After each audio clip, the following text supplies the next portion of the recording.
Why should God bless you? Why? Too much of this God bless you is going around. God bless the United States of America. Why would God bless that wicked, evil, pagan worship nation? God bless Israel? Why would God bless Israel? Is Israel any holier?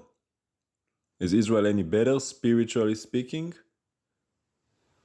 Too much of this tradition mess is going around that is not grounded in the actual word of God. If you want God to bless you, then surely common sense would indicate you have to do what God said that is mandatory in order to be blessed. You don't let a man usurp God's authority and say, oh, do this and you'll be blessed. They can bless you, but if you want God's blessing, surely you ought to do what God said. And besides, who are you to give God's blessing away? Is God just a genie in a bottle? Everybody has an authority? God bless you. And the Lord is running off of his throne to bless you?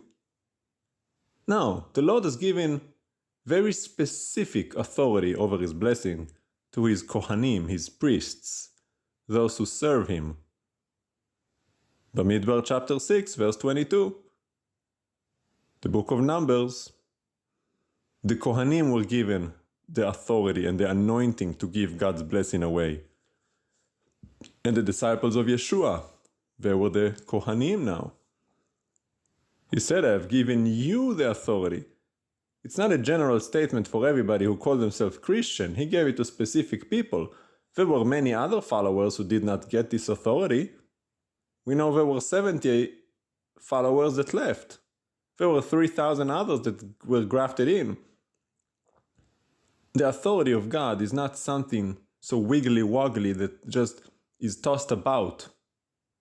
No, the Lord anoints whom he chooses to anoint. And only those that he chose have the authority to bless in his name. And the reason he did that is because he wanted to make sure that the ones who has the authority also know what does he delight in, so that we would only bless the right people for the right circumstances. Think about this. The Lord wants to give you authority. But why would he give you authority unless you first understand the responsibility and what he wants of you? I want to make sure you know how to behave, that you have my Torah on your heart, that you judge the way I judge. Yeshua said, I do nothing except I have seen the Father do. Me and the Father are one. He was one with the Father, doing his Father's will. Therefore, the Father gave him the authority to act on his behalf, because they were one. But if you want to do your own thing, Papa's not going to allow it, not to bring reproach on his holy name. Giving his blessing away to wicked people, that's not going to happen. So if you really want to be blessed, well, there is a formula that is a guarantee for a blessing. And that is found in Devarim, Deuteronomy 28. If you listen closely to what Adonai your God says, observing and obeying all his mitzvot, commandments, which I am giving you today. Well, does it get any clearer than that? Listen closely to what Adonai your God is saying. Observe and obey all of his commandments, which I am giving you today. His Torah is not done away with. If his Torah was done away with, you would have no righteousness, because Torah is righteousness. So to say the Torah is done away with is like saying anything that's good must not be done. Only thing that's left is evil. Adonai your God will raise you high above all the nations on earth, and all the following blessings will be yours in abundance, if you will do what Adonai your God says. Now this was given obviously to the people of Israel, and if they would have obeyed it, they would have been the ones lending money to the US, not borrowing. They would be the ones high above the rest of the nations, not petitioning the United Nations. The United Nations would have petitioned Israel. But they didn't. A blessing on you in the city, and a blessing on you in the countryside. A blessing on the fruit of your body, the fruit of your land, and the fruit of the livestock, the young of your cattle and flocks. A blessing on your grain basket and kneading bowl. A blessing on you when you go out, and a blessing on you when you come in. Adonai will cause your enemies attacking you to be defeated before you. They will advance on you one way, and flee before you 7 ways. Adonai will order a blessing to be with you in your bounds and in everything you undertake. He will bless you in the land Adonai your God is giving you. Adonai will establish you as a people separated out for himself, holy, as he has sworn to you. If, there's that condition, you want the blessing, if you will observe the mitzvot of Adonai your God and follow his ways. Then all the people on earth will see that Adonai's name, his presence, is with you, so that they will be afraid of you if you observe it, if you do this, if you walk. Adonai will give you great abundance of good things, of the fruit of your body, children, the fruit of your livestock, more livestock, the fruit of your land in the land Adonai swore to your ancestors to give you, the agricultural abundance. Not dependent on desalination technology and drip irrigation and the seasonal whatever and pesticides. This is organic blessing from God, without any sorrows or strings attached. Adonai will open for you his good treasure, the heavens, to give your land its rain at the right seasons, and to bless everything you undertake. You will lend to many nations and not borrow. See, that's the point I'm making. We do not lend, we borrow. We get a budget from the US every year, billions of dollars. All those bombers, all those missiles, all these things. We're not the head, we're the tail. And it says in the very next verse, Adonai will make you the head and not the tail. And you will be only above, never below. See, today, many people celebrate Rosh Hashanah, which we talked about is not even a real holiday, and they eat fish head, to be head and not the tail. That's not gonna do it for you. It's not a magic charm, lucky charm. It's gonna make you the head. You wanna be the head? Follow what I just read.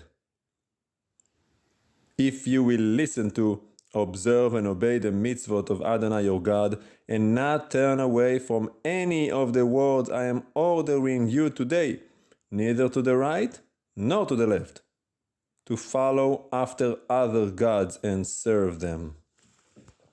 Does it get any clearer than that? You want to be blessed by God? Just do what he said, and the blessings will be yours in abundance. Humble yourself in the sight of your God. Do what is just and right.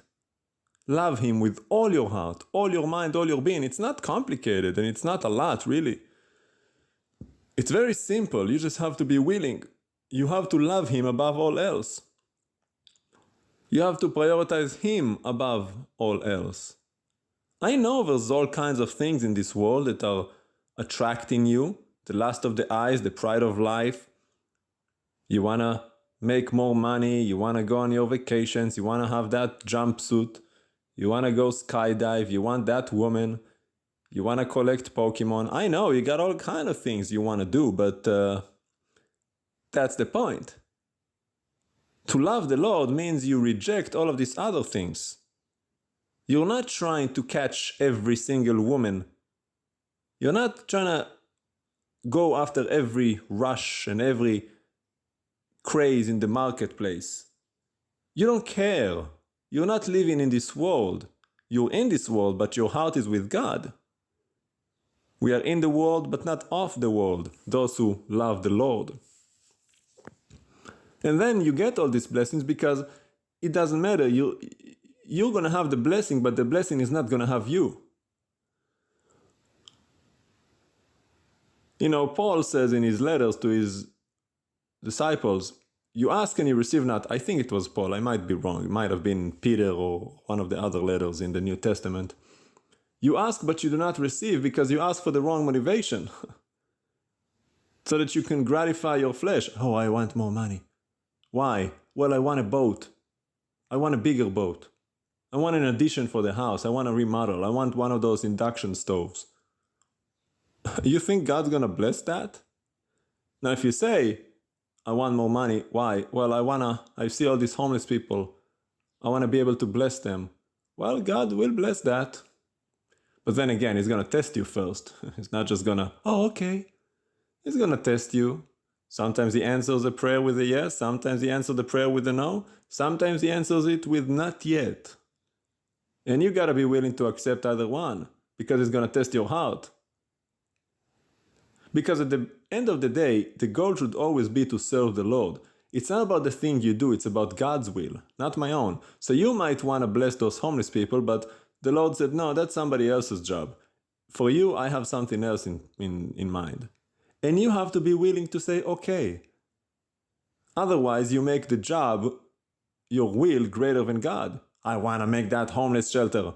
Oh, so it's not even about God for you. It's about you. So that you can say you've made that homeless shelter. You have to be very, very careful.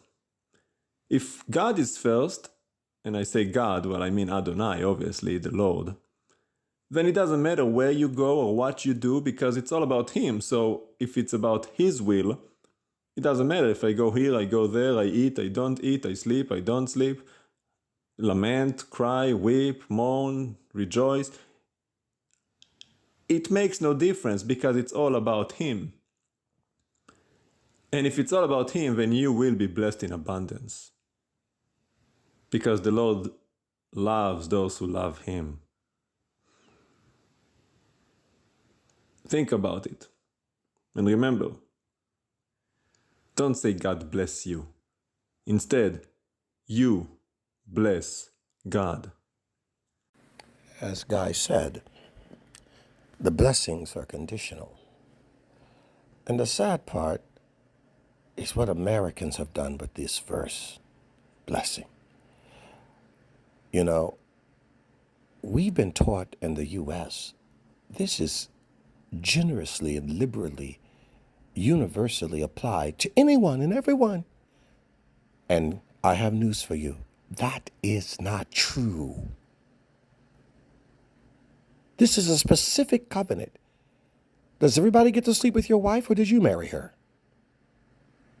Well, in Hollywood, everybody gets to sleep with your wife.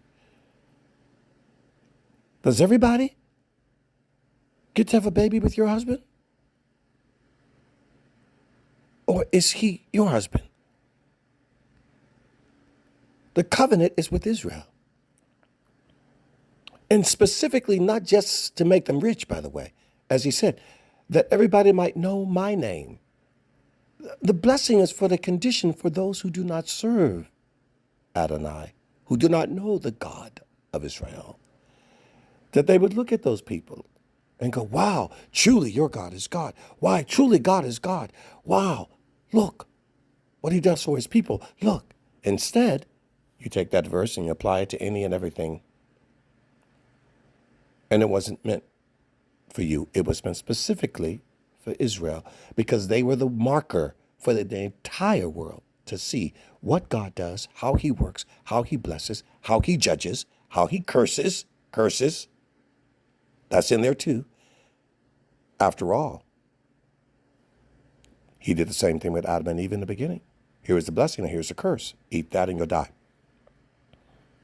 And you got to see and the curse has to happen. Well, if the curse doesn't have to happen, then neither does the blessing. Then how would you prove that there's a curse? How would you know that you don't take the punishment serious? They tell parents, make sure you follow through. Don't threaten your child. Make sure you follow through what you tell them. If you do that, you're not going to do this? Oh, okay, it's okay. Never mind, I was just kidding. Well, they'll never take any instruction serious unless there's a consequence. You have to have a penalty. You have to have a punishment, else you won't take it serious. You'll just do it again and go, they'll let me go. I'm not perfect. I'm just forgiven. It's just mercy. And that's how Christianity teaches.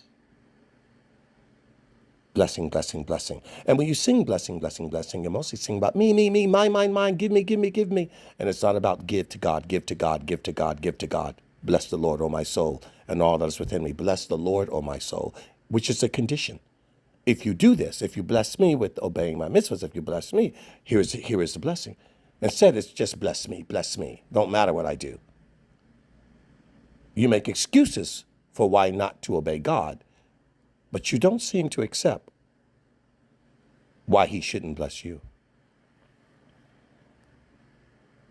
And yet, that's with God, because you guys act differently when it comes to your jobs. When it comes to your jobs, you act differently. When it comes to money, all bets off. Oh, you really obey the Torah of your jobs. And you endure, and you don't talk back, and you don't give back lip, and you don't have an attitude. You really watch yourself at your jobs. Interesting. And yet you want God to bless you. It is such an anomaly of faith in the West, because it is nothing as God had created it. And yet, you should know this when you look at the world around you. After all, there are plenty of people living in nice neighborhoods that are absolutely godless and do not obey God's mitzvahs. There are plenty of people that have money. I guess you think you're blessed because you have money. Money, therefore, is the proof of a blessing. Are you stupid? Read Psalm 73. Seriously? You know how many Hollywood actors and gay men are built like Greek statues, and they look healthy and ripped bodies and nice cars and nice clothes? They're going to hell. They must be blessed. They must be doing what they're supposed to do. Look at them. Aren't they beautiful?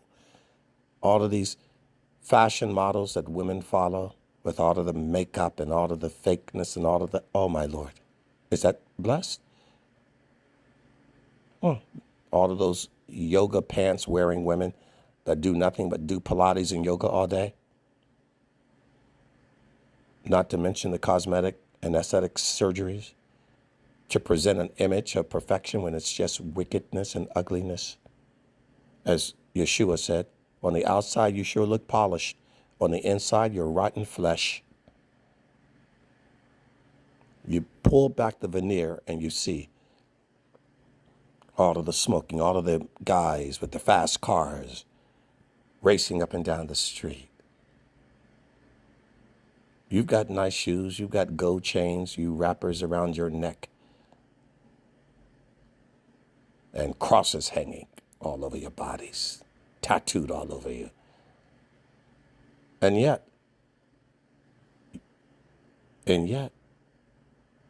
you're not holy.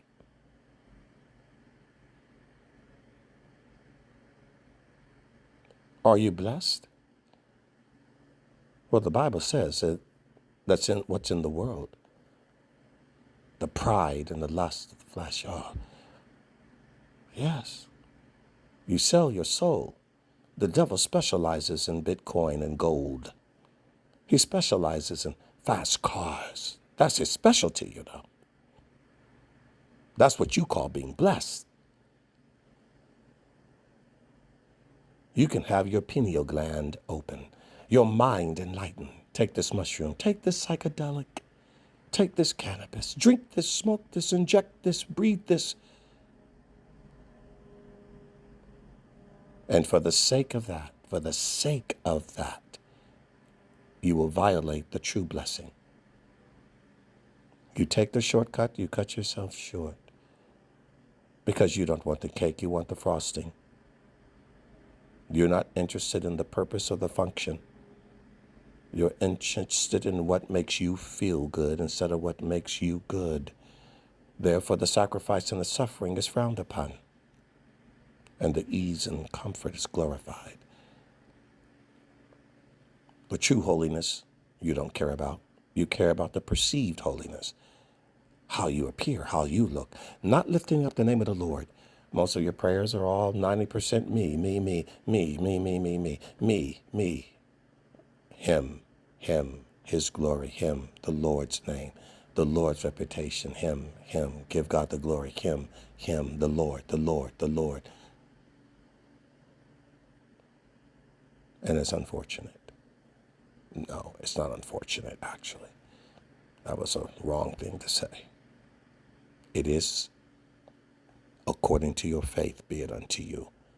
And that means faithlessness or fake faith. According to you, you're getting what you deserve. You reap what you sow. That's logic. Logic. What God created. If you do this, this will happen. If you do this, that'll happen. I am the Lord thy God, not you. I am not here to serve you. You are here to serve me. I created you in my image. I am not created in yours. God is not a figment of your imagination. You are a figment of his. Remember that.